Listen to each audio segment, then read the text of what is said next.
محترم حاضرینو، د روژې مبارکه میاشت روانه ده او د جمعې مبارکه ورځ ده. غالباً د دې میاشتې آخرنۍ جمعه مبارکه ده. د دې ډېر زیات قدر کول، د دې په هره لمحه لمحه کې د الله تعالی طرف ته متوجه کېدل او د دې هره لمحه او ګړی د الله تعالی په ذکر او عبادت کې تیرول، او بیا خاص کر فرشتونه طریقه سره فصفا زړه سره د الله تعالی سره صلح کول، الله تعالی ته پر خپلو ګناهونو باندې توبه کشل او د ننواتې په شکل باندې د الله تعالی کور ته راتلل او په ډېره دردمانه او افسوسجنه طریقه سره او په ډېره غوښتونکې ښه غوښتونکې طریقه سره د الله تعالی دربار کې د جهنم ازادي غوښتل. ځکه د پیغمبر علیه الصلاۃ والسلام حدیث مبارک دی چې کله دا میاشت راسي نو یو مسلمان به 4 کاره په کثرت سره کوي. اول به د لا اله الا الله د کلمې ذکر په کثرت سره کوي، که حالت د ناستې دی، که حالت د ولاړې دی، که حالت د فروتې دی، که حالت د روانې دی، که د هر قسم مصروفیاتو حالت د انسان به زندورز ټوله د لا اله الا الله په ذکر کې تیروي. او دویم نمبر به د خپلو ګناهونو متعلق د الله تعالی حضور کې توبه پیښوي او استغفار په کثرت سره وایي او د الله تعالی څخه د خپلې بخښنې او د مغفرت طلب او تقاضا کوي. او دریم نمبر به د الله تعالی جنت ته ځان شوقمن جوړوي او په ډېره عاجزانه طریقه سره به د الله تعالی څخه د جنت طلب کوي. او څلورم به د یو بیریدونکي انسان په شکل، د یو ګناهګار انسان په شکل، یو د الله تعالی څخه د بیریدونکي انسان په طریقه باندې به د الله تعالی دربار کې د جهنم څخه د ازادۍ فنا غواړي، د الله تعالی دربار کې بخښنی او الله تعالی ته خپل لاس پورته کوي چې الله ګناهګار یم، د خپلې بدعملۍ په خاطر د جهنم سره مخامخ یم، یا الله ستا دربار کې د جهنم څخه ازادي غواړم. نو د کثرت په شکل د لا اله الا الله ذکر کول او پر خپلو ګناهو باندې پښیماني کول او د الله تعالی څخه د جنت مطالبه کول او د الله تعالی د قیدخانې جهنم څخه ازادي او فنا غوښتل. پیغمبر علیه الصلاۃ والسلام وایي د یو مؤمن به په دې میاشت کې 4 کاره دایي. بیا خاص کر دا 4م کار چې د جهنم څخه فنا غوښتل، دا ډېر اهم عمل دی او دا ډېر قابل د توجه عمل دی.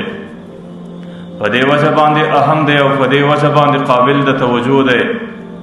چې زموږ او ستاسو دې طرف ته بالکل توجه نشته چې جهنم دی څه شي. جهنم د یو ډېر خوفناک او بیرونکي ځای نوم دی. موږ او تاسو سهار او ماښام د دنیا په مصروفیاتو کې لګیا او د دنیا په امورو کې داسې محو سوي انسانان چې په خدای قسم نه د جهنم فکر سره دی، نه د عذاب قبر فکر سره دی، نه د الله تعالی حضور کې د پیښېدلو فکر سره دی، او نه د جنت و جهنم ډېر طلب او غم را سره دی. او موږ دومره بې احساسه او په بې حسه طریقه باندې زندگی تیرو. که چیرې زه دا وایم چې په خپل لاس سره، په خپل محنت سره، په خپل کوشش سره خپل ځان و خپل جهنم تور اچو، لا به هم ډېره بې ځایه نه وي. نو په دې خاطر باندې د دې 4م عمل متعلق چې د جهنم څخه فنا غوښتل او د الله تعالی دربار کې د یو عاجزه بنده په شکل باندې کښېنستل، د دې متعلق یو څه مختصره مذاکره کوو. ځکه ما درته ویل د روژې آخرنۍ جمعه ده. د روژه مات پر وخت باندې الله تعالی دومره انسانان د جهنم څخه ازادوي چې د روژې د سره څومره انسانان د جهنم څخه آزاد شوي دي. د روژې د سره پر هر روژه مات چې څومره انسانان د جهنم څخه آزاد شوي دي، بیا د جمعې په ورځ چې څومره انسانان آزاد شوي دي، د هغې چې څومره شمار و عدد راغلی دی په نن مازدیګر کې د هغې ټولو د شمار و د عدد مطابق انسانان الله تعالی د جهنم څخه آزادوي چې د هغې شمار سړی په کروڑونو نسي یادولی د هغې شمار سړی په کربونو نسي یادولی هغې متعلق سړی دا ویلی سي چې نن د روژه مات پر وخت الله تعالی بې شماره انسانان د جهنم څخه آزادوي. نو د جهنم متعلق لږ تفصیل بیانول او د جهنم څخه د آزادۍ د فنا غوښتلو طریقه د آزادۍ او فنا غوښتلو طریقه بیانول.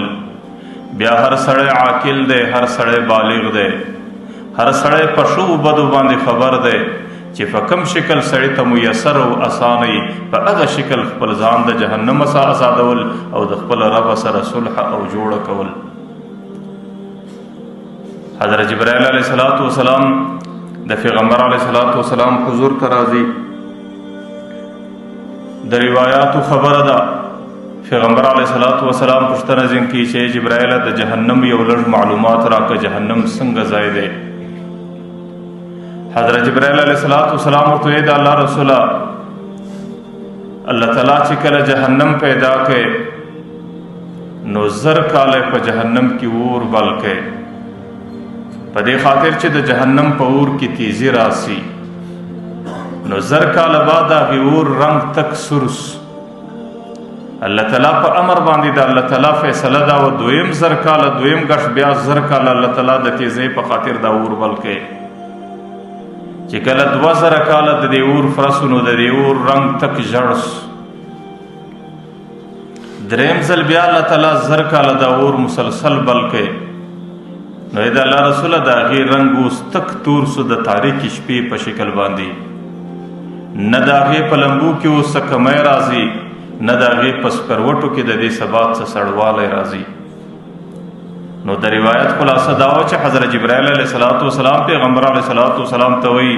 چې د جهنم اور د تیزۍ په خاطر باندې 3000 کاله بل سوی دی. د 3000 کاله بلېدو څه وروسته اوس نه د هغې په سکروټو کمی سته، نه د هغې په لمبو کې کمی سته، نه د هغې په ګرمي کې کموالی راځي. د جهنم د تیزۍ اندازه سړی د دې روایت سم لګولی شي چې کله حضرت جبرائیل علیه السلام د حضرت آدم علیه السلام د ضروریاتو پوره کولو په خاطر چې حضرت آدم علیه السلام الله تعالی دنیا ته راواستاوه، نو حضرت جبرائیل علیه السلام د ضروریاتو پوره کولو دپاره الله تعالی جهنم ته ورستی ورته ورسه د جهنم څخه لږ اور راوه چې حضرت آدم علیه السلام پر هغې باندې د دنیا ګزاره کوي، چې پر هغې باندې فخلی کوي، پر هغې باندې د ځان ضروریات پوره کوي او پر هغې باندې د دنیا ګزاره ځان ته اسانه کړي. نو ای جبرائیل د جهنم څخه لږ اور د حضرت آدم علیه السلام د دنیا د ضرورت دپاره راوړه. حضرت جبرائیل علیه السلام چې کله جهنم ته راغلی نو د جهنم چې کومه متصرفه فرشته ده د مالک په نامه باندې، نو د هغې درخواست د هغې حضور کې دا درخواست کوي چې د حضرت آدم علیه السلام د دنیوي ضروریاتو په خاطر باندې د جهنم څخه لږ اور غواړم. هغه فرشته حضرت جبرائیل علیه السلام ته وایي چې ته به د آدم علیه السلام د ضروریات دپاره څومره ذره اور وړې؟ نو حضرت جبرائیل علیه السلام ته وایي چې د یوې چوارې مقدار، د یوې وچې خورما مقدار. هغه مالک فرشته ورته وایي جبرائیله که ته د یوې چوارې اور د دنیا ته ورسوې بیا خو به د هغې د ګرمایۍ په خاطر دا اسمانه اوه مځکې دا به ویلې سي او په تورو اوبو به بدل سي، بیا به حضرت آدم علیه السلام پر کوم ځای باندې ګزاره کوي چې په هغې کې دومره تیزي ده چې د هغې برداشت بیا اسمانونه هم نسي راوړلی، د هغې برداشت بیا مځکې هم نسي راوړلی او د هغې برداشت دا ټوله مخلوقات نسي راوړلی چې کله اسمانونه او مځکې ویلې کېږي په تورو اوبو باندې د هغې د تیزي په خاطر باندې بدلېږي، نو بیا به د آدم علیه السلام ګزاره په دې دنیا کې صحیح. حضرت جبرائیل علیه السلام د هغه فرشتې څخه پوښتنه کوي چې آخر څومره اور؟ چې کله د هغې څخه هغه فرشته بیا ورته وایي چې ای جبرائیله نو چې ته یوه چواره اور نسې وړلی بیا به څومره وړې؟ نو حضرت جبرائیل علیه السلام ورته وایي د یوې چوارې د خورما د مندکې په مثال اور راکړه. هغه فرشته ورته وایي د یوې خرما او د چوارې د منده کې په مقدار اور که ته دنیا ته ورښکاره کې بیا چې د دنیا څومره زندگی تېره سي د اسمانه څه به یو څاڅکی باران څوک ونه ویني بیا چې د دنیا څومره زندگی تېره سي د مځکې پر مخ به یوه زره شنګښتیا د ګرمۍ په خاطر څوک نه وویني نو بیا به هلته د حضرت آدم علیه السلام ګزاره څنګه وي آخر حضرت جبرائیل علیه السلام د الله تعالی حضور کې خواست کوي چې الله د حضرت آدم علیه السلام د ګزارې دپاره څومره اور یوسم نو الله تعالی ورته جبرائیل د جهنم څخه د اور یوه ذره راواخله او هغې ته د سړوالي په خاطر په یو غټ سمندر کې 80 ځله غوټه ورکړه او د هغې څه وروسته دنیا ته راپورته کړه چې حضرت آدم علیه السلام ګزاره ورباندې وکړي حضرت جبرائیل علیه السلام یوه ذره مقدار اور اخلي او د مځکې په یو بې پایانه سمندر کې 80 واره غوټه کوي او د 80 واره غوټه کېدو څه وروسته دنیا ته راپېښوي او د دنیا پر یو لوی غره باندې ایږدي چې د هغې د تیزۍ په خاطر باندې هغه غر ټوله ویلي سو د هغې څه هغه دود پورته سو هغه دود یا په کاڼو باندې ننوتی چې نن یې ما او تا د کولو په شکل استعمالو هغه دود یا په لرګیو په بوټو باندې ننوتی لیکن د دنیا نظام د هغه یوې ذرې اور برداشت هم نسو کولی هغه ذره دوباره برته جهنم ته ځان ورسوي نو نن چې زما او ستا په کورو کې کوم اور بلیږ چې ما او تا د هغې یوه ذره پر دې لاس باندې یو ګړی تکیه کولی نسو او ما او تا د هغې یوه ذره یو ګړی برداشتولی نسو نو دا د جهنم د هغې اور دود دی چې کوم اور الله تعالی د قیامت څخه وروسته په جهنم کې د ګناهګارانو انسانانو د سوځلو دپاره تیار کړی دی چې کله د دود په دې شکل باندې تیزي نو د هغې اور تیزي به په کوم شکل باندې اوس دا یو حقیقت دی دا څه مسخرې نه دي دا څه تماشې نه دي دا څه نقلونه نه دي دا څه قصې نه دي زموږ دا ایمان دی زموږ دا عقیده ده چې دا جهنم هم تیار دی او دا جنت هم د دې انسانانو دپاره تیار دی او زموږ ایمان او عقیده ده چې پیغمبر علیه السلام او قرآن کریم موږ او تاسو ته د جنت او د جهنم څومره حالات پیش کړي دي دا 100% کې برحق او رښتونی دي د پیغمبر علیه السلام یو روایت راځي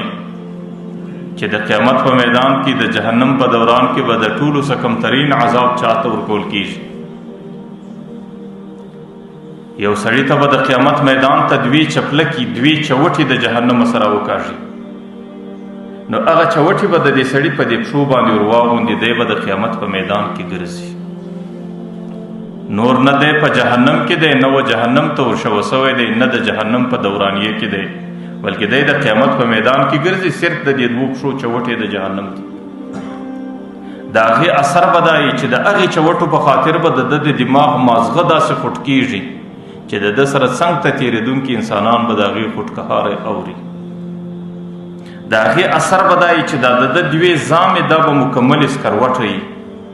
او د هغې اثر به دا چې د ده د خولې څخه کومه ساه راوځي هغه به ټوله لمبه وي او چې د ده په نس کې کومې کلمې او امور دي او اندامونه دي هغې به ټول د ده د نس څخه شوه سوي او د قیامت په میدان کې به په مځکه کې ورپسې کېږي او د دع به دا عقیده یي چې په ټوله قیامت کې ماته سختترین عذاب دی لیکن پیغمبر علیه السلام وایي په ټولو جهنمیانو کې د دې سړي د ټولو سپک عذاب دی چې کله د جهنم د 2 چوټو دا اثر دی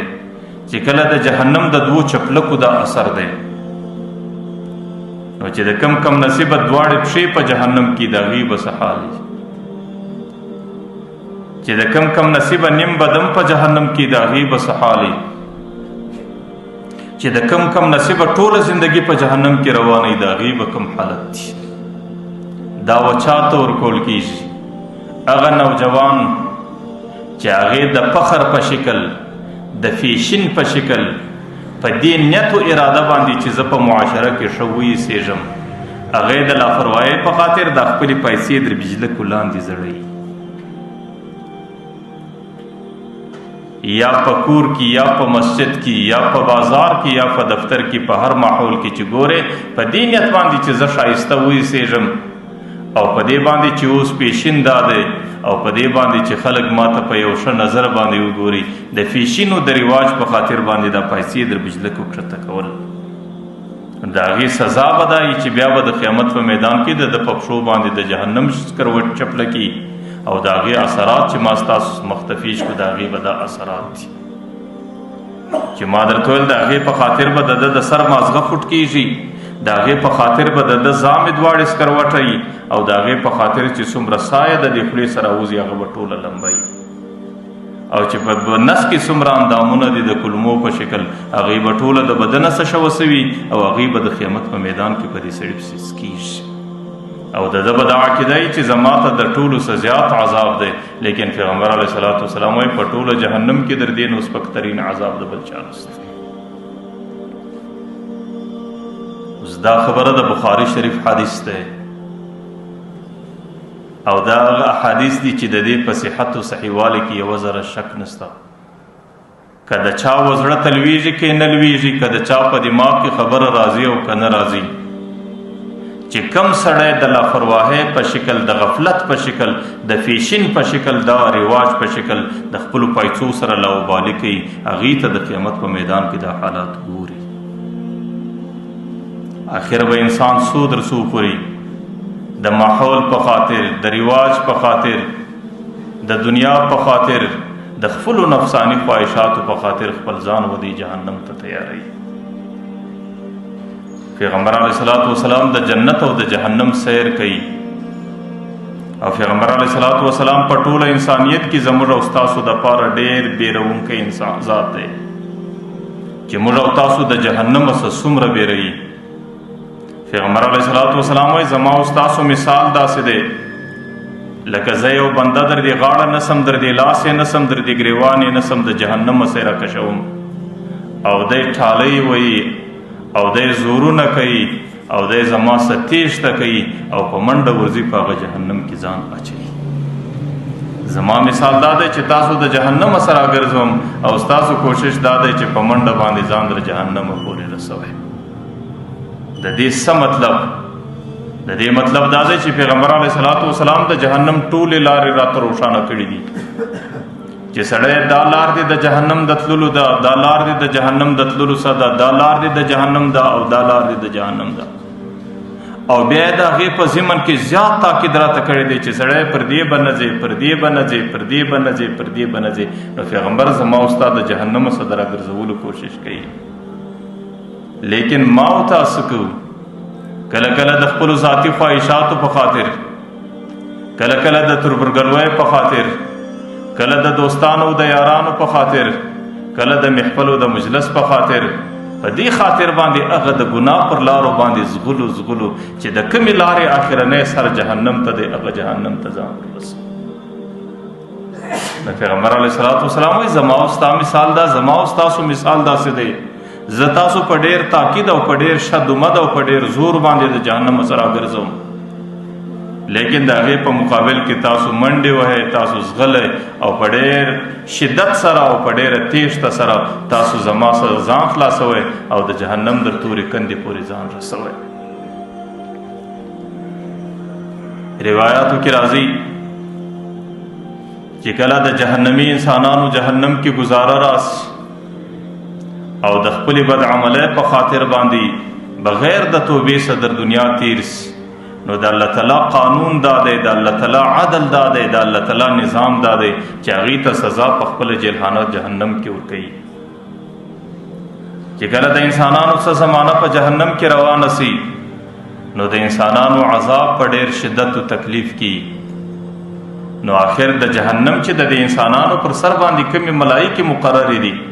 د ټولو څه مخکې دې ملایکو ته نارې کړي ادعوا ربکم یخفف عنا یوما من العذاب. تاسو خو د الله تعالی څخه دا وغواړئ چې الله تعالی خو یو ورځ عذاب را باندې کم کړي. عذاب څنګه عذاب دی، کوم ځای کې گزاره ده او څنګه زندگی ده په جهنم کې چې د کومو اوبو سره د دې گزاره ده. روایتو کې راځي که د هغې یو غړپ دې دنیا ته راښکاره کړي چې په دنیا کې څومره سمندرونه دي د هغې د ګرمۍ په خاطر به ټوله په جوش کې راسي. که د هغه جهنم یوه سکروټه مقدار اور د دنیا ته راښکاره کړي د هغې د ګرمۍ په خاطر به دا اسمان او مځکې دا ټوله ویلې او په تورو اوبو به بدل سي. اوس دا سکروټه د ده د خونې فرش هم دی، دا سکروټه د ده د خونې چت هم دی، دا سکروټه د ده د خونې چاردیواري هم ده او په دې کې د دې جهنمي استوګنه ده. روایاتو کې راځي که چیرې یو د ستنې د سپم مقدار د جهنم هوا د دنیا ته راښکاره سي، بیا به په دې ټوله دنیا کې ژوندی سره مخلوق هغې زندګي تیره نه کړي، ټول به د سوځلو تباهۍ سره مخامخ سي. لیکن جهنمی په دې جهنم کې څنګه ناست دی؟ دی چې په کومه کوټه د جهنم کې ناست دی، د روایاتو فتوا بخ باندې د ده د یوې وژې صدر بلې وژې پورې دومره سور دی لکه درې شپې او ورځې چې یو تیزره و آس سفر کوي، دومره د دې جهنم د یوې جهنمي یوه وژه او بله وژه ده. او د ده په بدن کې چې کوم اندامونه دي غاښ پیغمبر علیه الصلاة وسلام وایي چې د احد د غره مقدار دی، او روند د پیغمبر علیه الصلاة وسلام په قول باندې د بیضا د غره مقدار دی، او چې پر کوم مځک او د بدن پوست دی پیغمبر علیه الصلاة وسلام وایي 40 لاسه دی، چې د دې لاس د بدن پنډوالی او د پوست صرف د دې پوست پنډوالی دونه دی، او چې پر کومه مځکه باندې دی ناست دی. یو روایت خو دا دی چې هغې 3 میله مځکه ده، پر دا صرف د ده د ناستې ځای دی. او د حضرت عبدالله ابن عمر حدیث دا دی چې د هغې د ناستې ځای دومره مځکه ده لکه د مکې صدر مدینې پورې چې څومره مځکه ده. نو په دې شکل باندې جهنمي په جهنم کې استوګنه کوي او د جهنم د عذابو سره مخامخ دی. چې کله د جهنم زندگی ډیره ورته ترخه سي، نو دی د جهنمی ملائکو چې هغې د جهنمیانو پر عذاب ورکولو مسلط دي، نو دی د هغې پر نامه باندې نارې کړي، ورته ادعو ربکم یخفف عنا یوما من العذاب، تاسو د الله تعالی څه وغواړئ چې الله تعالی یو ورځ د عذاب را باندې کم کړي. هغه ملائکې به څه ورته وایي؟ الم یاتکم رسولکم بالبینات، تاسو ته د نن ورځې حالات په دنیا کې انسانانو نو بیان کړي، تاسو ته رسولان نو راغلي، تاسو ته علما نو راغلي، تاسو ته واعظین نو راغلي، تاسو د نن ورځو حالات هلته په دنیا کې نو اورېدلي. بیا ورته الم یاتکم نذیر، تاسو له یو بیرونکی نو راغلی چې تاسو یې د جهنم څخه بیرولي وای. دی ورته بلا قد جاءنا نذیر، موږ له یو بیرونکی راغلی فکذبنا، موږ به هغې ته په درواغجن باندې ویل، وقلنا ما نزل الله من شيء ان انتم الا في ضلال كبير، موږ ورته وی چې نه د اسمانه څه کتاب راغلی دی، نه جنت سته نه جهنم سته، دا صرف ستاسو کیسې دي، ستاسو کهانۍ دي. نو په دې خاطر موږ هغې ته توجه نور کوله. نو یو جهنمی پر بل باندې مخ راواړئ، قالوا لو كنا نسمع او نعقل، کاش په دنیا کې موږ هغه خبرې اورېدلی او موږ نن په دنیا کې هغه خبرې د دماغ ته شوه کولی، ما كنا فی اصحاب السعیر، نن به زموږ زندگی په دې جهنم کې نه وای. نو هغه ملائکو به ورته الم یاتکم رسولکم بالبینات، ایا د دې حالاتو ذکر کوونکي انسانان دنیا کې تاسو ته نه و پیښ شوي؟ نو دوی ورته چې و موږ له راغلي وو، خو موږ کله خبره اورېدله نه، او چې کله به مې واورېدله په دماغ کې مې دې خبرو ته ځای نه ورکوی. نو هغې به ورته فدعو وما دعاء الکافرین الا فی ضلال، تاسو اوس نارې کوئ، تاسو چغې کوئ، تاسو فریادونه کوئ، تاسو بدې کوئ، ستاسو خبره څوک نه اوري، ستاسو فریاد څوک نه اوري، ستاسو د فریاد اورېدلو ته څوک تیار نه دی. چې کله د دې انسانانو د جهنمي ملائکو څه تمه وخیږي، نو دویمه ناره د دوی دا د مالک فرشتې پر نامه باندې ده.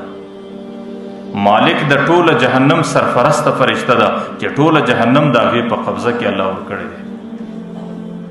نو دوی به نارې کې مالک مالک یا مالک یا مالک. پیغمبر علیه الصلاة وسلام وایي 40 کاله مسلسل به دوی دا ندا و ناره کوي، او مالک فرشته به 40 کاله مسلسل دوی ته توجه لا نه کوي. چې کله د دوی د چیغې و د نداو د نارو 40 کاله زمانه پرس وه، د هغې څه وروسته به هغه ورته متوجه سي، وایي تاسو څه وایه څه غواړئ؟ دوی به ورته وایي لیقضي علینا ربک، ته د رب دربار کې دا خواست وکړه چې الله تعالی پر موږ باندې مرګ مسلط کړي. د جهنم حالات زموږ په برداشت کې نه دي، د جهنم عذاب زموږ په برداشت کې نه دی. ته د الله تعالی دربار کې دا خواست وکړه چې الله تعالی پر موږ باندې مرګ مسلط کړي. هغه ورته بل انکم فیه ماکثون، تاسو به اوس ډېره اوږده زمانه په دې جهنم کې وخت تېروئ. ولقد جئناکم بالحق ولکن اکثرکم للحق کارهون، تاسو له حق راغلی و، د انبیاو پر ژبه، د پیغمبرانو پر ژبه د جهنم تذکیر و مذاکرې راغلی وې، او تاسو ته د آخرت او د حساب و کتاب خبرې سوي وې، ولکن اکثرکم للحق کارهون، تاسو اکثریت خپل ځان دې ته تیار نه بالی. نو چې دې هر څومره ناره د مالک فرشتې پر نامه باندې وکړي، نو مالک فرشته به دوی ته وایي بل انکم فیه ماکثون، بله چاره نسته، اوس به اوږده زمانه په دې جهنم کې زندګي تېروئ. درېیمه ندا چې دی روانوي، نو هغه درېیمه ندا به د الله تعالی پر نامه باندې روانه کړي، ربنا ربنا یا ربنا. پیغمبر علیه الصلاة والسلام وایي د الله تعالی پر نامه به دی دومره اوږده ندا کوي چې د دنیا څومره زمانه د آدم علیه السلام صدر قیامت پورې تېره سوله تېرېږي، د دې دوچنده مقدار به خالي دوی نارې وایي، او الله تعالی به په دوی ته نه متوجه کېږي، الله تعالی به د دوی طرف ته غوږ نه راګرځوي، الله تعالی به دوی ته توجه نه برابروي، او دوی به ناره وکړي ربنا ربنا ربنا یا ربنا. دا به د دنیا د زندګۍ دوچنده د دوی ناره و اواز چې کله ډېره زمانه تېره سوه، ډېر کلونه تېر سو، په زرو کلونه تېر سو، نو آخر به الله تعالی دوی ته متوجه سي چې دا څه غواړي. نو دوی به څه ورته وایي ربنا غلبت علینا شقوتنا وکنا قوما ضالین، یا الله بدبخت قوم و، نافرمان قوم یو، شقی قوم یو، ازلی کم نصیب قوم لو، وکنا قوما ضالین، موږ په دنیا کې د ګمراهۍ زندگی تېره کا. ربنا اخرجنا منها فإن عدنا فإنا ظالمون، یا الله تم یو ځل د جهنم څخه وباسه، تم یو ځل بیا دنیا له وروله، فإن عدنا که موږ دوباره دغسې ګناه وکړه نو فإنا ظالمون، بیا مو یقینا موږ لا ظالمان. نو چې کله دی الله تعالی ته خپل فریاد پیش کړي چې اخرجنا منها فإنا ظالمون، موږ ظالمان یو، یا الله موږ د دې څخه وباسه، موږ ګمران قوما ضالون یو، او که موږ دوباره دا ګناه وکړله نو یا الله موږ یقینا د جهنم سوځونکي انسانان یو. الله تعالی ورته اخسئوا فیها ولا تکلمون، دا د الله تعالی د جهنمیانو سره اخرنۍ وینا ده. الله تعالی ورته پړ مخې دې جهنم کې پرېږدئ، ولا تکلمون، د دې بعده چې بیا خبره ونه کوي. د هغې څه وروسته بیا ملایکې د انسانان راپورته کړي، او بیا به د جهنم په کوټو باندې ننباسي چې ما درته وی د هغې چت هم د اور دی، د هغې فرش هم د اور دی، د هغې چاردواري ټوله د اور جوړه ده. او چې کله په دې کوټو باندې ننواسي نو د دوی به یو قسم بڼهاری راوځي. قرآن کریم وایي لهم فیها زفیر و شهیق. زفیر خر چې کله د حمار چې کله د خولې څخه اول اواز راوځي، د هغې اوله ابتدا ته زفیر وایي، هغه اواز چې ختمیږي دې ته شهیق وایي په عربي کې.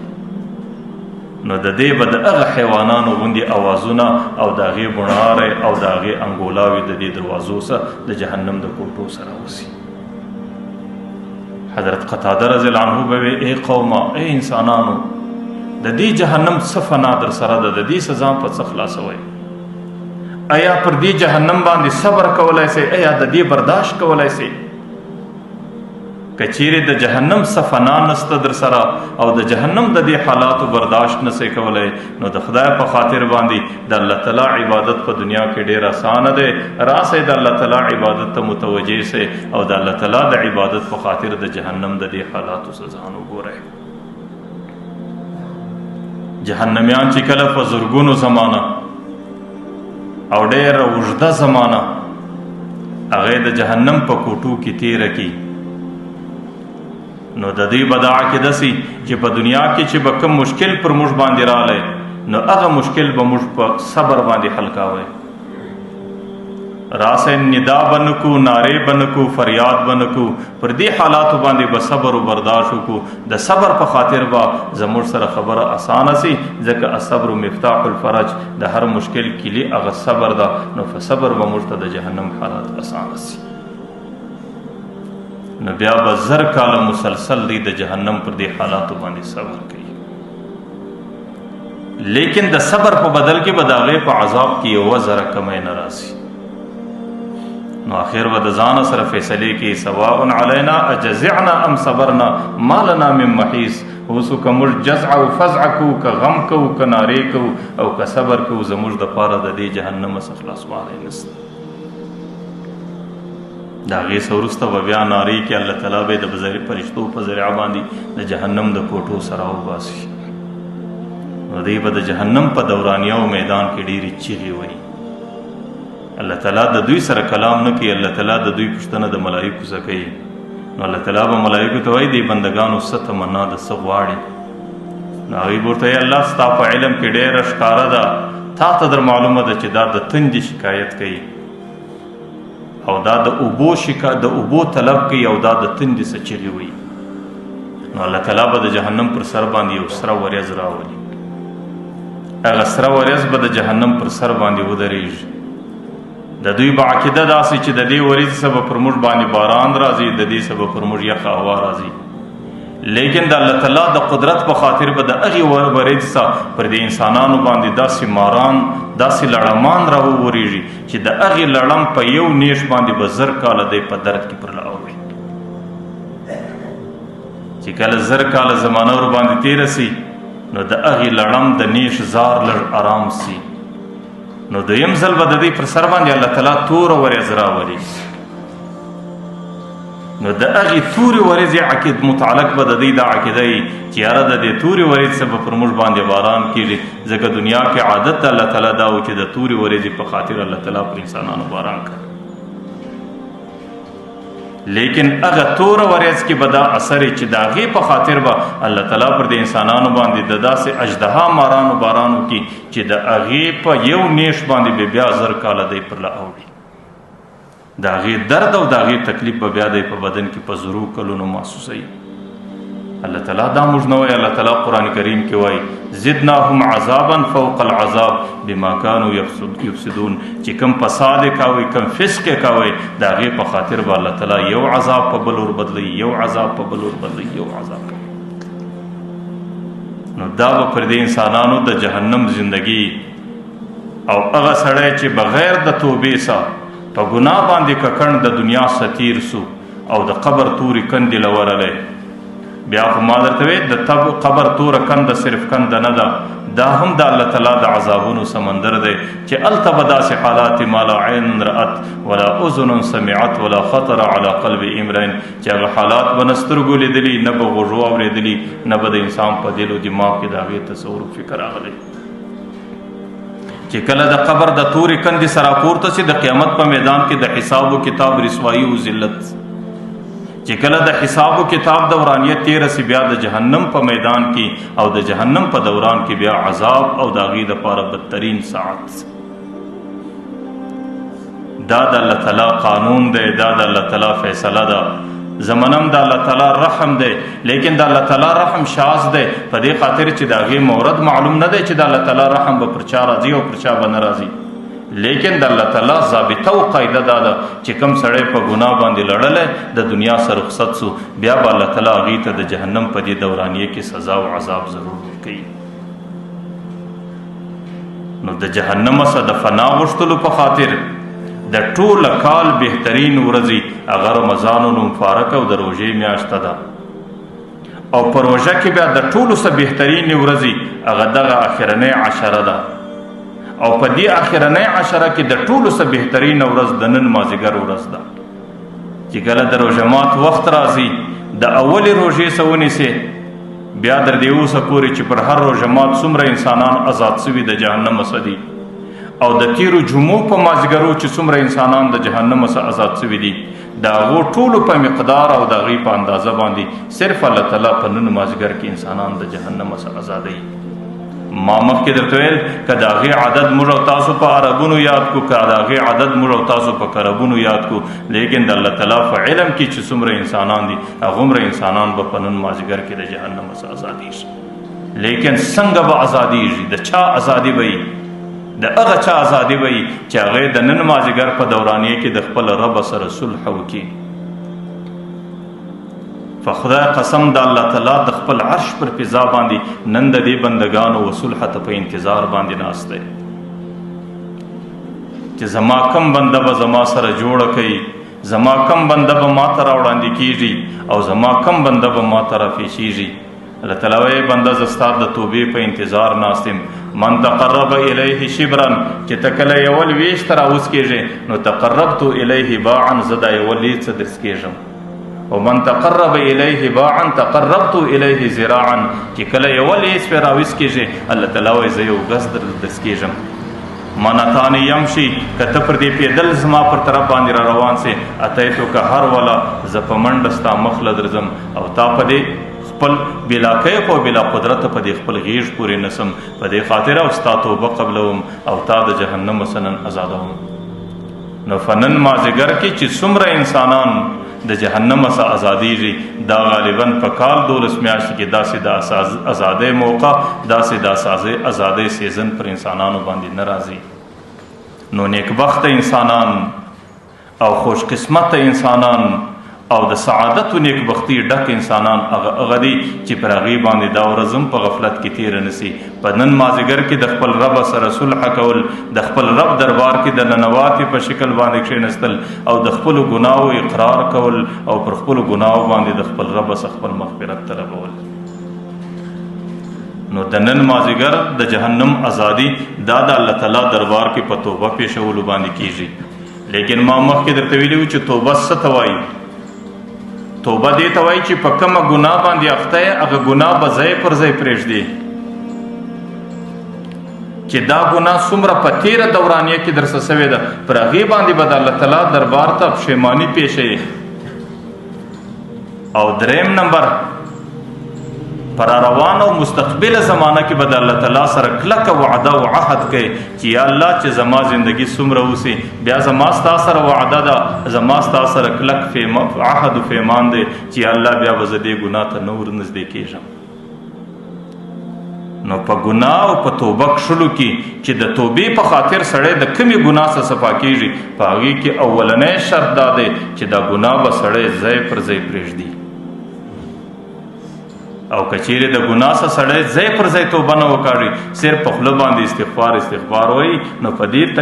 استغفر الله او مغفرت باندې د الله تعالی دربار کې د سړي مغفرت نه وي او په دې باندې د جهنم څخه د سړي دپاره ازادي نه وي.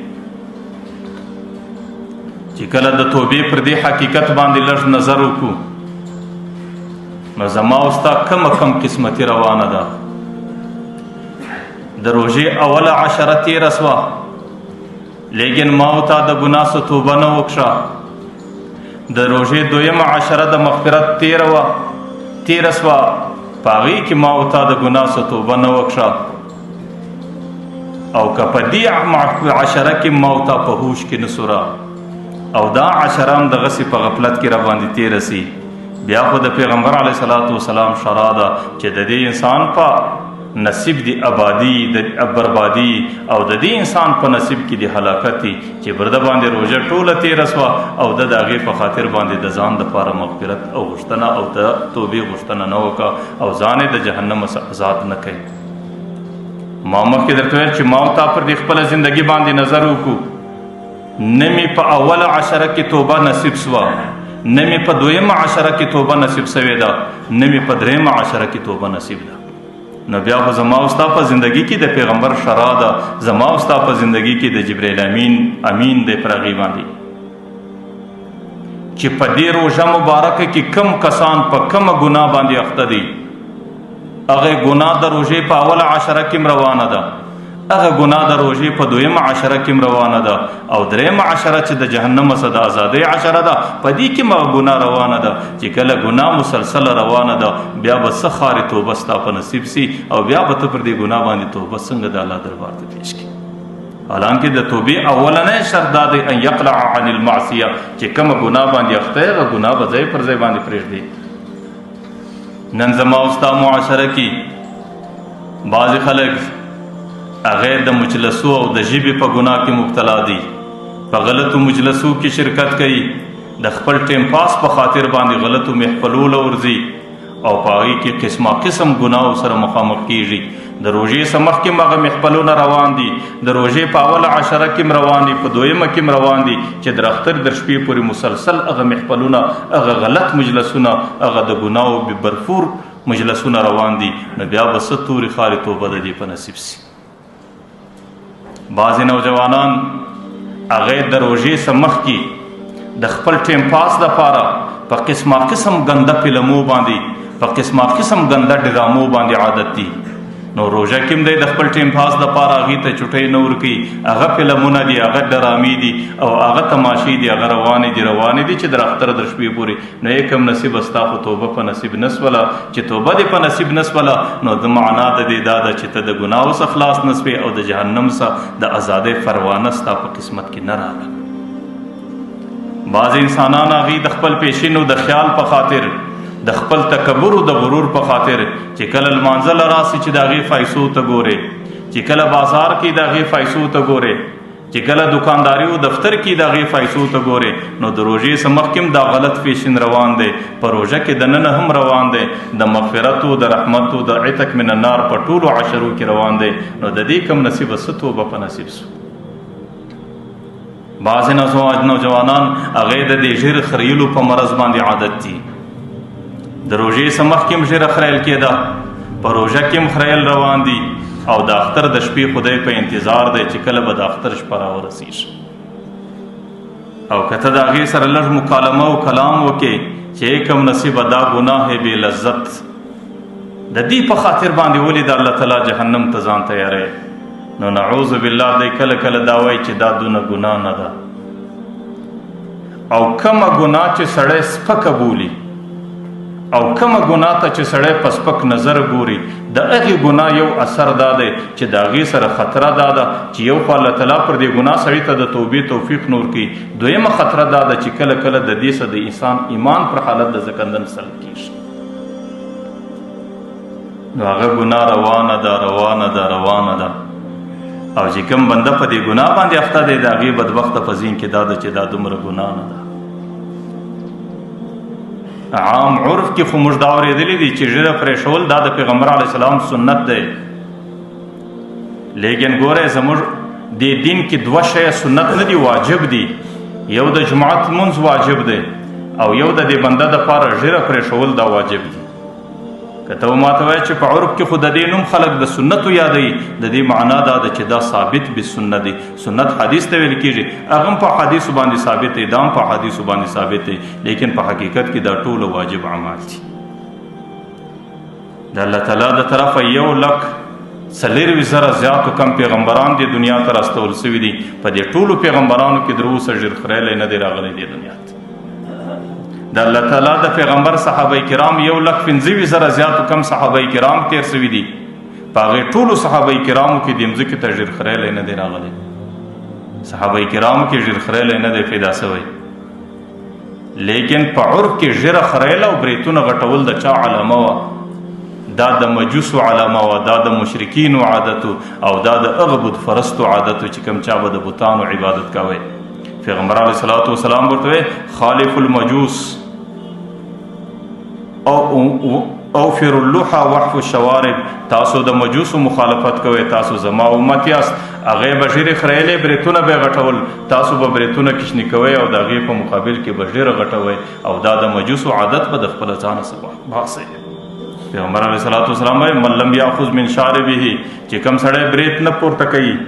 او بریت او ژیره نه لویوي نو فلیس منا. یو روایت خدا دی فلیس من دیننا، زموږ په دین کې نه دی. پیغمبر وایي فلیس من امتنا، زموږ په امت کې نه دی. فلیس من اعمالنا، زموږ په اعمالو کې چې کوم د مسلمانانو اعمال دي په هغې کې دا سړی داخل نه دی. زه دا وایم چې تاسو د دې یوې اندازه ولګوئ، د دې نفع تاسو په خارج کې وګورئ چې د دې فایده څه ده، لیکن د دې عذاب ته ګورئ. فقها در دې ځایه تللي دي چې کوم سړی په دې مرض باندې اخته دی نو اوله سزا یې دا ده چې لا یجد شفاعتي، د پیغمبر د شفاعت حق په آخرت کې نه لري. زموږ سره څه رافاته دي، زما او ستا کوم ټوټه فوټه اعمال دي. په خدای قسم که الله تعالی د یوې ورځې حساب را سره وکړي د ټولې جهنمي زندګۍ دپاره مې کفایت کوي. لیکن یوه اسره د پیغمبر شفاعت راپاته دی چې الله تعالی به مې د پیغمبر په د دې نازولي په شفاعت باندې جنت ته رسوي. لیکن ما او تا په ټول عرف کې د هغه پیغمبر دشمني په مخه باندې واخلو. پیغمبر وایي دا د مجوسو عادت دی، دا د مشرکینو عادت دی، دا د بت پرستو عادت دی. ته زما امتی یې، زما د امت عادت دا دی چې دا بریتونه به کوچني کوې، دا ژیره به غټوې، لیکن ته د پیغمبر مخالفت کوې، تا د پیغمبر مقابله په مخه اخیستې ده او تا ټوله زندگی د پیغمبر په ضد کې تېره کړه. نو اوله سزا یې دا ده چې لا یجد شفاعتي، بیا به هغه سړی د قیامت په میدان کې د پیغمبر د شفاعت تمه نه کوي. چې کله د قیامت میدان له راښکاره سي نو دی به پیغمبر ته بدي کوي چې زما شفاعت وکړه، هغې به ده ته مخ نه را اړوي. دی چې هر څومره چیغې کوي نو هغې به ورته وایي ته زما امتي نه یې او زما نن په ذمه باندې د خپل امت شفاعت دی. دی به چیغې کوي چې زه ستا امتي یم، نو هغې به ورته وایي چې زما د امتي شکل و رنګ خو داسې نه دی. چې کم شکل دی دی هغه د مجوسو دی، زه د مجوسو په ډله کې. چې کم شکل دی دی هغه د بت پرستو دی، د بت پرستو په ډله کې به ځې. او چې کم شکل دی دی هغه د مشرکینو دی، خدا نه خواسته چې د هغې په ډله کې روان نه سي. ځکه پیغمبر علیه الصلاة والسلام وایي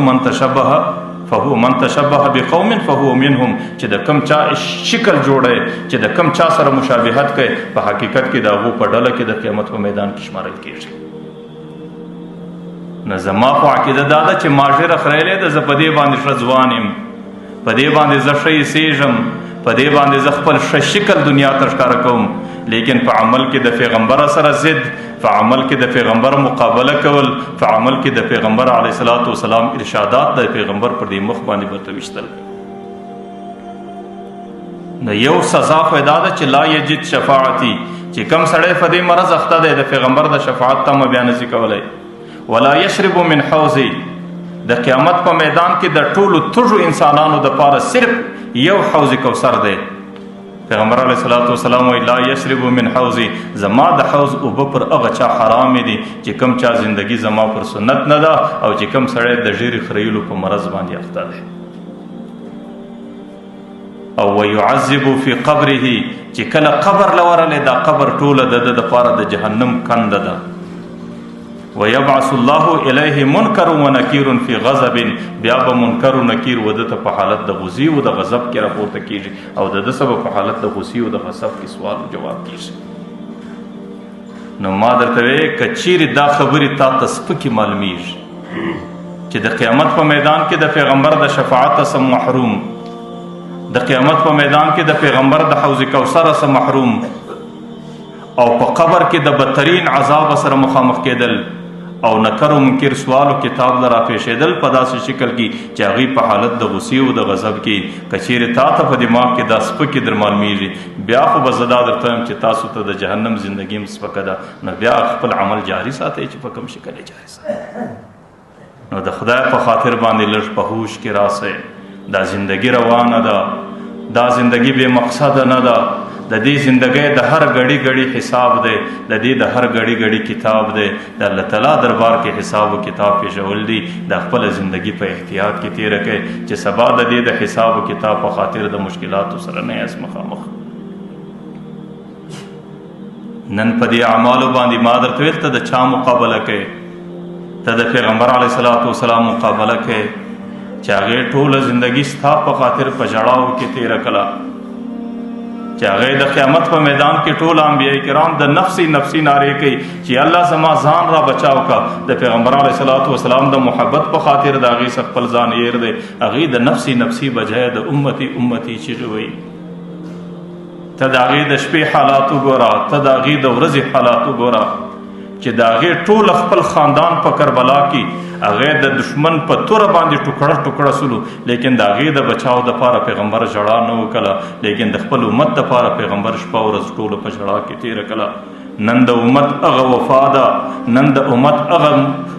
وفا د پیغمبر سره ده، نن د امت هغه نزدېکت د پیغمبر سره دی، نن د امت هغه شادي د پیغمبر چې هغې په ټوله زندگی کې د کفارو مقابله نه واخسته، د مجوسو مقابله نه واخسته، هغې د مجوسو په صفو په شکل کې د پیغمبر مقابلې ته ودرېد.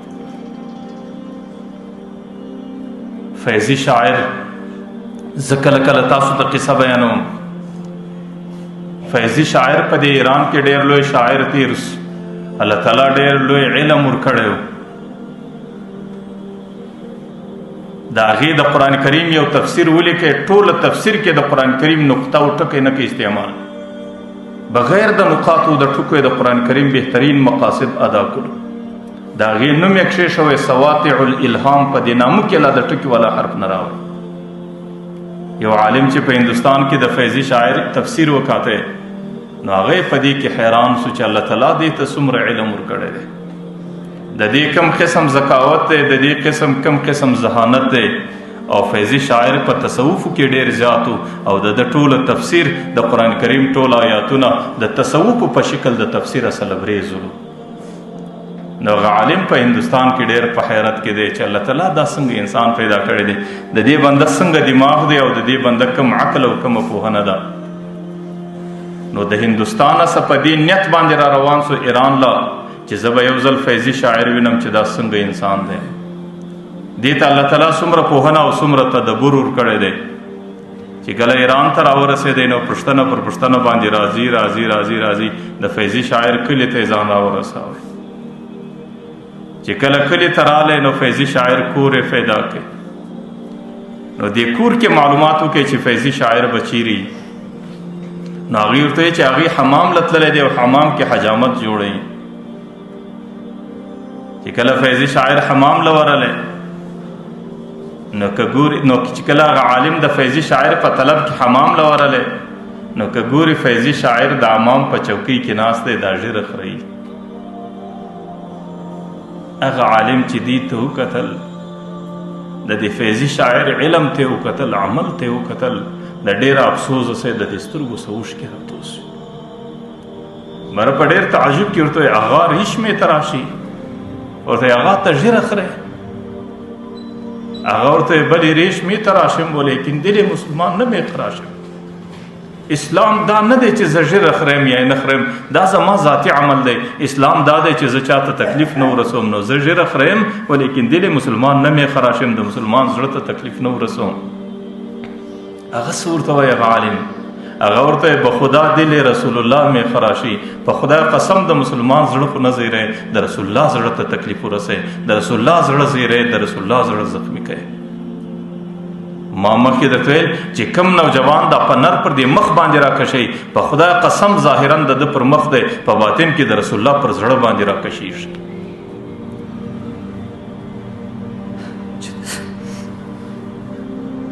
چې هغې د دې امت په خاطر باندې څوک او د امت نن د هغې سره کومه وفا ده د امت سره نورې ټولې دښمنۍ په آتس وې د امت نوجوانانو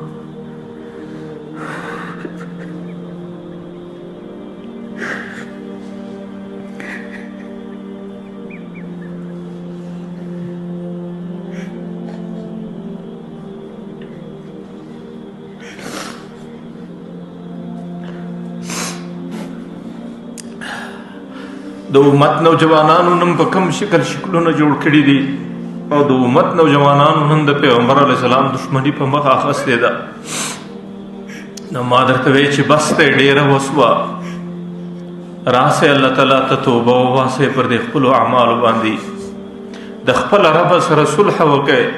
د خپل رسول او د خپل نبي سره وفا وکئ چې سبا د قیامت په میدان کې هغې ستا د شفاعت بندوبست وکړي چې سبا د قیامت په میدان کې ستا د هغې د حوض کوثر اوبه په نصیب سي چې سبا د قبر توره کند ستا دپاره د جهنت یو منظره سي او چې د هغه رقم نکر و منکر تاله راځي هغې په حالت د خوشحالۍ کې په حالت د رحب او د اوسایي کې او د شفقت کې ستا سره حساب و کتاب کوي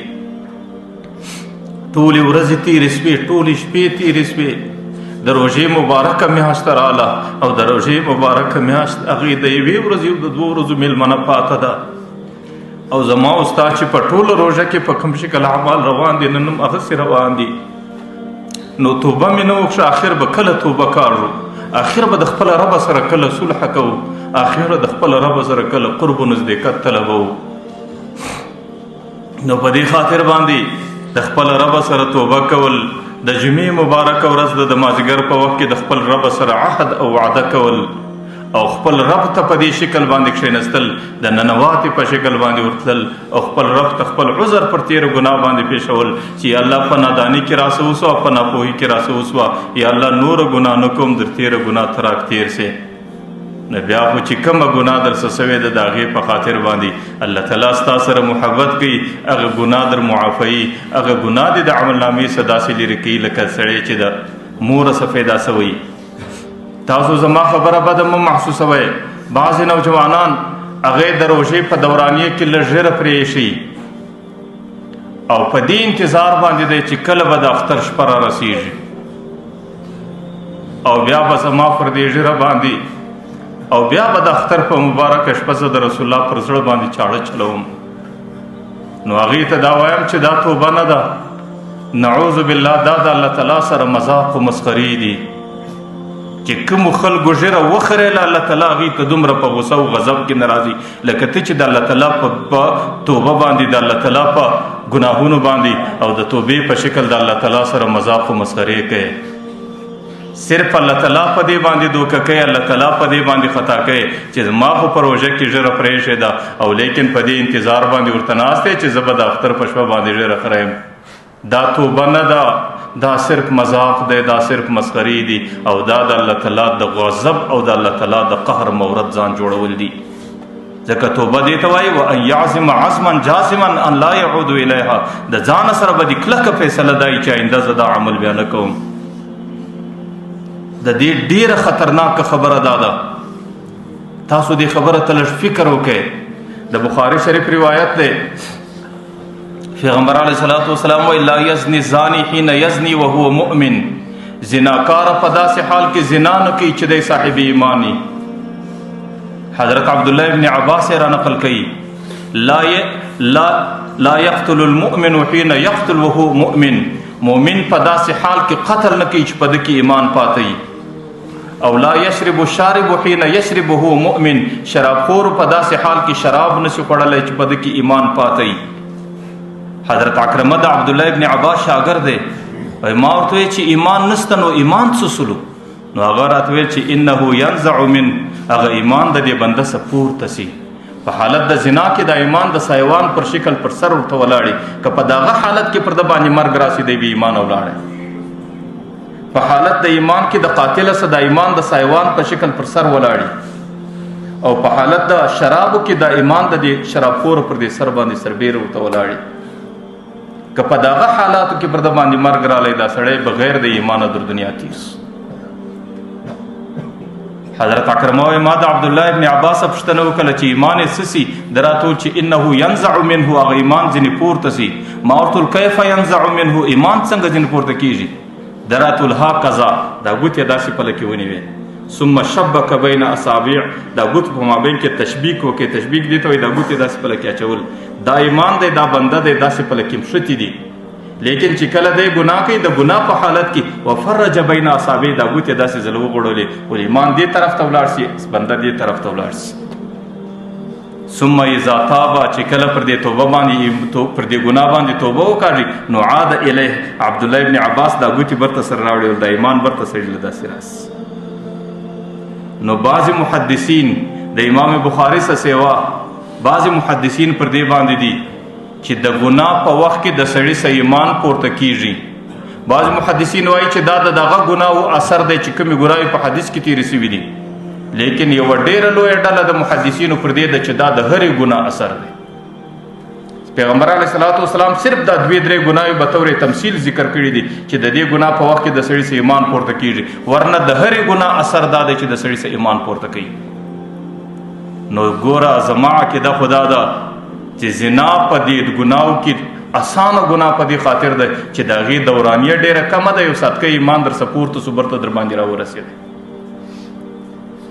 قتل دا اسانه ګناه ده، ځکه د هغې په وجه ایمان در سپورته سو چې قتل وسو دوباره برته رالی، ځکه د قتل په دوران کې ایمان نو. نو که خدا نه خواسته د هرې ګناه په دا خاصیت چې د هغې په خاطر باندې د سړي څه ایمان پورته کېږي، بیا خو افل لکم، بیا ستاسو په نصیب تباهي ده، په خدای قسم ستاسو په نصیب بربادي ده چې کم خلک د ژیرې په مرض اخته دي د هغو هلاکت په نصیب دی. هغه بدبخته بیا پر لمانځه باندې ولاړ دی، ایمان پر سر ورته ولاړ دی. هغه بدبخته چې بیا شپه څومره تېروي په خوب کې بیده دی، ټوله شپه یې په ګناه کې. هغه بدبخته د بیت الله په طواف کې روان دی، ایمان یې پر سر ورته ولاړ دی. هغه بدبخته ټوله ورځ په تنده باندې روژه نسی، لیکن ایمان یې پر سر ورته ولاړ دی، په ده کې ایمان نشته. او ایمان د دې ټولو اعمالو د قبولیت شرط دی چې ایمان دله هغه وخت راګرځي چې دی برته دا ژیره پرېږدي. نو ما درته وی چې یوه ډله د فقها د محدثینو خو پر دې باندې ده چې دا د دغه درو ګناهو د اثر دی چې د دې په خاطر د سړي سه ایمان پورته کیږي. لیکن یو بله ډله د محدثینو دا ده چې د هرې ګناه په خاطر د سړي سه ایمان پورته سي، چې ګناه یې ختمه کله برته ایمان ورته راسي. اوس نورې ګناه خو یو ساتکۍ ختمېدل لري، نو د هغې په خاطر به یو ګړی ایمان د سړي څه پورته سي، لیکن چې ګناه ختمه سه برته به ایمان راورسېږي. لیکن دا کم نصیبه چې سهار هم په دې عمل کې اخته دی، ماښام هم په دې عمل کې اخته دی، په ویښو هم په دې عمل کې اخته دی، په خوب کې هم په دې عمل کې اخته دی، او د حج په دورانیه کې په عمل کې اخته دی، او د روژې په دورانیه کې په دا ګناه اخته دی، پر تراوه ولاړ دی په دا ګناه اخته دی. او د دې ګناه چې د پرېښې نه وي د هغه وخت د ایمان دله راګرځي نه، او د دې ګناه د پرېښولو د اراده نه لري، نو په کلونو کلونو زندګي په دا شکل ورباندې تېرېږي. نو ما درته وی چې زه کومه خبره کوم، زما د دې ملګرو سره شفقت دی، زما همدردي ده، زما غمخواري ده. په خدای قسم تاسو موږ ته ډېر قریب انسانان او ډېر محبوب انسانان یاست. ستاسو د شفقت په خاطر دې نوجوانانو ته وایي چې بس دی، ډېره درسه وسوه، ډېره درسه وسوه، ډېره درسه وسوه، ډېره مبارکه میاشت ده، ډېره مبارکه ورځ ده، او د ورځې ډېر مبارک ګړي دي. راسئ د خپل رب سره صلح وکئ، راسئ د دې ګناه څخه توبه وکاږئ، راسئ د الله تعالی په کور کې ننواتې ورته کښېنئ. د زندګۍ باور نشته چې زندګي در کومه وخت روانه وي، د زندګۍ په تمه باندې مه دوکه کېږئ. در تاسو ډېر ښه نوجوانانو چې تیر کال روژه ور باندې راله، نن تاسو ورسئ، د هغې د بدن خارې، د هغې د بدن اجزا ټوله د قبر په تورو کندو کې د خارو په شکل کې پراته دي. د زندګۍ په فرصت باندې مه غفله کېږئ. د زندګۍ مشر او کشر نه دی معلوم، او د زندګۍ بیمار او مریض او ناجوړ او جوړ نه دی معلوم. د زندګۍ دورانیه ختمېدونکې ده، نو د زندګۍ په دوکه کې مه راځئ. راسئ، د روژې آخرنۍ ورځې دي، او د جمعې مبارکه ورځ ده، او د مازدیګر په ګړي کې الله تعالی په اربونو په کروړونو انسانان د جهنم څخه آزادوي. صرف د خپله پښیماني خپل رب ته پیش کړئ بس، چې یا الله په کومه ګناه چې اخته یم دا ګناه بیا نه کوم، یا الله چې څومره راسه وسو پر هغې باندې پښیمانه یم، یا الله ستا سره مې فیصله دا ده چې په مستقبل کې دې ګناه ته ورژوندې کېږم نه. بیا خو ته نیکبخته انسان یې، بیا خو د دې په خاطر الله تعالی ستا سره داسې کوي چې ستا ګناه د الله تعالی د دې تو د ستا عملنامه د دې ګناه څخه داسې صفا کوي لکه په دې ورځ چې ته د موره پیدا سوی. بیا خو د الله تعالی محبوب انسان یې، بیا الله تعالی ته قریب انسان یې، بیا به الله تعالی په ټولو انسانانو کې ولایت او قرب و تا ته در په نصیب کوي. نو الله تعالی دې موږ په هوش کې راولي چې څومره په غفلت کې راسه تېره سوه، الله تعالی دې دا چند ورځې په غفلت کې نه راسه تېروي. الله تعالی دې مې خپلې صلح ته تیار وساتي. الله تعالی دې توفیق راله راکړي چې د خپل رب سره صلح وکړو او جوړه وکړو، او د خپل رب دربار ته ننواتې ورورسو، او په دې دوکه کې رانوسو چې زموږ زندګي روانه ده. الله تعالی دې مې دا دوکې او غفلتونه د دماغه څخه وباسي. الله تعالی دې دا څو خبرې قبولې وګرځوي. واخر